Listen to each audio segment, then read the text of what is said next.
kabar? Hari ini udah hari Rabu lagi aja ya. Nggak kerasa. Sekarang udah tanggal 12 Juni. Gimana kalian udah ke PRJ belum nih? Kan hari ini pembukaan ya. Nah, sekarang kita mau bahas mengenai apa sih yang ada di dalam Cortex itu. Jadi posisinya para wajib pajak itu mendapatkan aplikasi apa aja di dalam Cortex itu. Yuk kita baca. Jadi di dalam Cortex itu ada namanya taxpayer portal. Nah, di dalam taxpayer portal ini ada kolom debit dan juga kredit. Jadi kayak dari sisi perbankan gitu ya.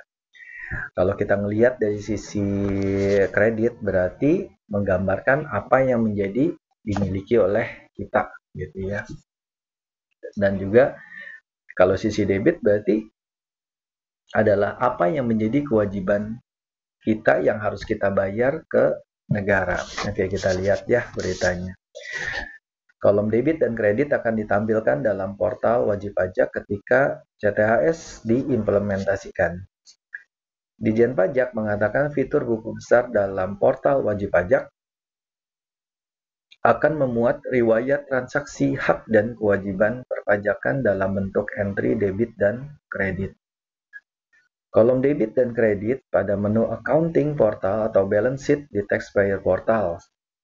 DJP menjelaskan, kolom debit berisi kewajiban yang harus dibayar wajib pajak, contohnya SPTKB, SPKB, SKPKB, kemudian SKPKBT, STP, dan putusan upaya hukum yang menyebabkan kurang bayar.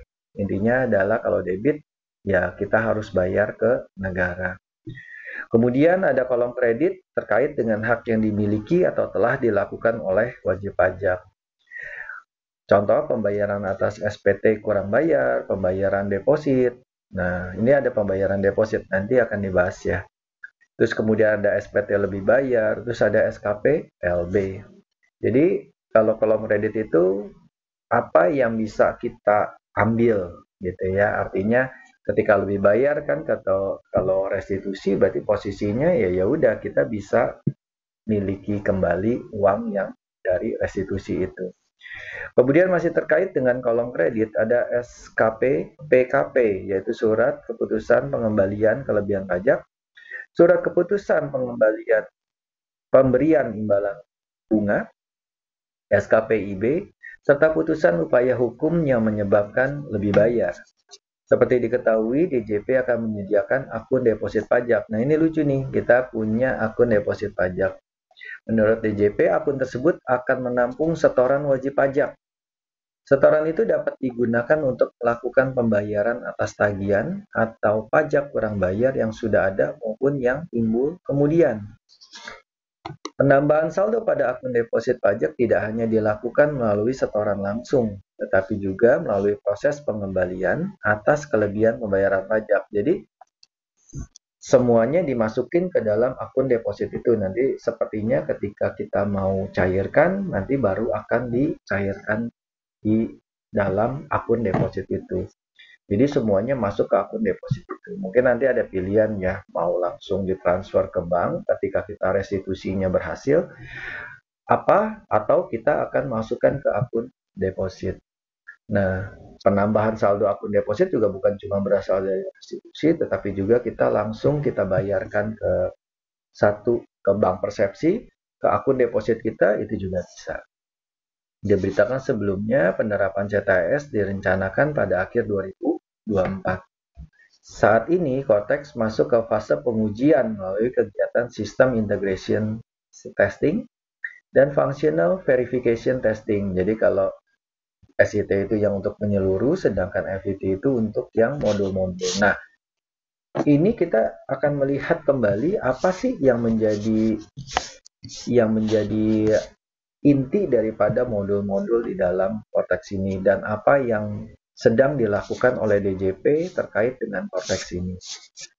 Oke, kita lihat ya. Cortex Administration System direncanakan pada akhir 2024. Jadi, kalau kita lihat ya sekarang masih akan pengujian dulu ya, masih fase pengujian.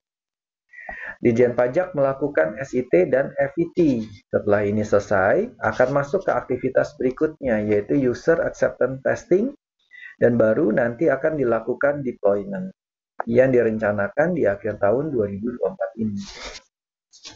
Nufransa mengatakan SIT merupakan pengujian aplikasi secara keseluruhan. Jadi aplikasinya dites untuk secara keseluruhan, sedangkan FIT dia pengujiannya untuk modul per modul.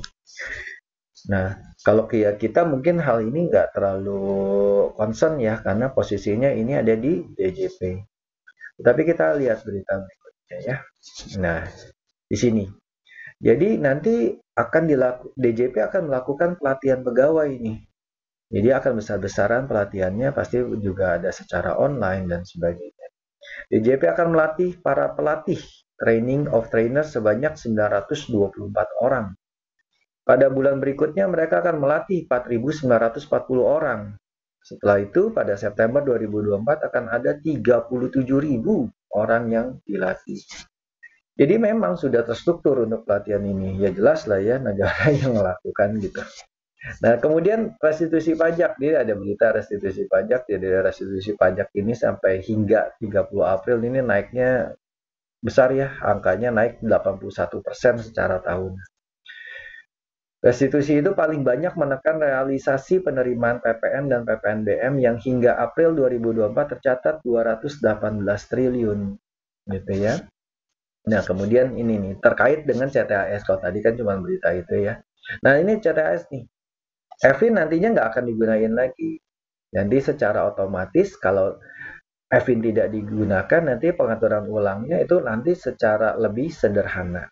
Jadi nggak perlu lagi EVIN. Cortex tidak lagi menggunakan EVIN, dan karenanya EVIN tidak lagi menjadi syarat untuk melakukan pengaturan ulang kata sandi. Gitu ya.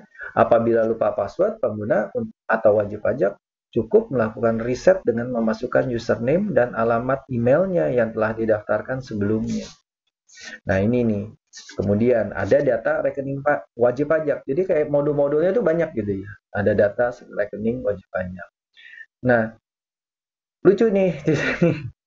Jadi data rekening wajib pajak itu tuh kita masukin. Jadi tujuannya katanya Cortex DJP nantinya juga akan menyediakan sarana pengisian data rekening bank. Tujuannya adalah ketika nanti restitusi DJP nggak perlu lagi nanya gitu ya. Berapa sih nomor rekeningnya dan detail-detailnya gitu.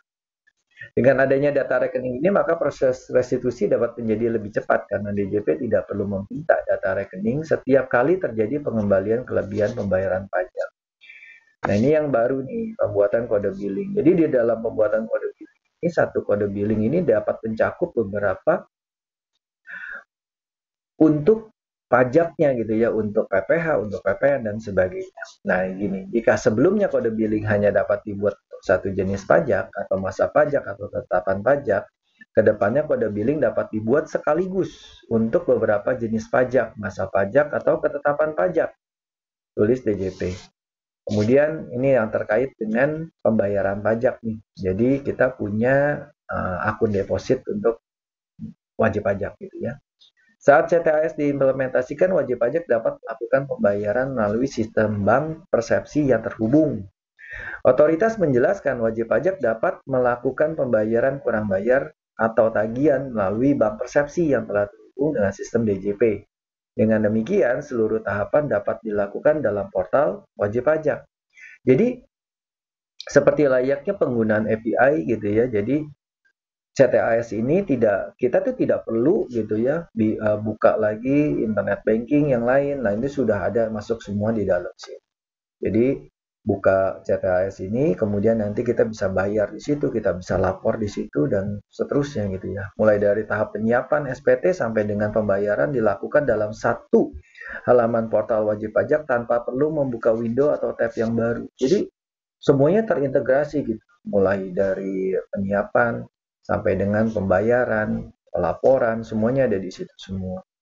Nah, terkait dengan tadi kan kita sudah tahu bahwa di situ ada akun deposit untuk wajib pajak. Nah, akun deposit wajib pajak kan sebenarnya kalau kita hitung-hitung seharusnya kalau kita punya saldo seharusnya dapat bunga ya. Nah, ini juga kita nggak tahu apakah benar dapat bunga atau seperti apa.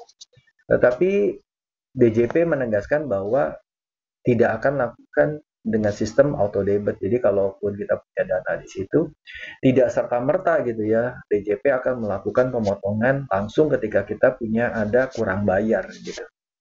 Nah, dijelaskan di sini, diklaim oleh Dijen Pajak sebagai aplikasi perpajakan terlengkap. Jadi CTAS diklaimnya oleh DJP sebagai aplikasi perpajakan terlengkap.